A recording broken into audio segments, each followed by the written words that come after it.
আধুনিক চাষাবাদ পদ্ধতিতে পিছিয়ে নেই কুড়িগ্রামও। বাংলাদেশ পল্লী কর্মসহায়ক ফাউন্ডেশনের অর্থায়নে মালচিং পদ্ধতিতে গ্রীষ্মকালীন তরমুজ চাষ করছেন জেলার রাজারহাট উপজেলার ছিনা ইউনিয়নের কৃষানী লাভলি বেগম। প্রতিদিনই সেই ক্ষেত দেখতে ভিড় করছে মানুষ। এই অঞ্চলে গ্রীষ্মকালীন তরমুজ চাষ প্রথমবারের মতো হওয়ায় উৎসাহী অনেকেই। আমাদের খুব ভালো লাগলো বা আমরাও এই ক্ষেতে এই রকম বীজ নিয়ে আবাদ করব। দেখতে এসেছি, এসে আমাকে খুব ভালো লাগছে। RDSF এর পরামর্শ ও সহায়তায় তরমুজ চাষে লাভের মুখ দেখতে পারবেন বলে মনে করেন এই চাষি।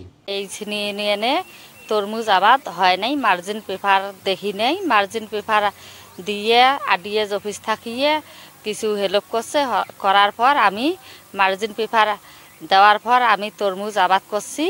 1000 পর্যন্ত 15 শতক জমিতে তরমুজ আবাদ করছি। গেল বছর বেবি তরমুজ চাষে সফলতার পর এবছরও এই তরমুজ চাষে কৃষকদের আগ্রহ বাড়ছে।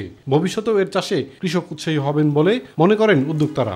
বর্তমানে এই কৃষকদের মাঝে চাষে আগ্রহ বাড়ছে এবং আগামীতে এই কৃষক বেবি তরমুজ চাষে আরও উদ্বুদ্ধ বলে আমি মনে করি। কুড়িগ্রামের চরাঞ্চলে ফসলটির সম্প্রসারণ করতে পারলে অঞ্চলের কৃষক অর্থনৈতিকভাবে লাভবান হবে বলে মনে করেন স্থানীয় কৃষি অফিস।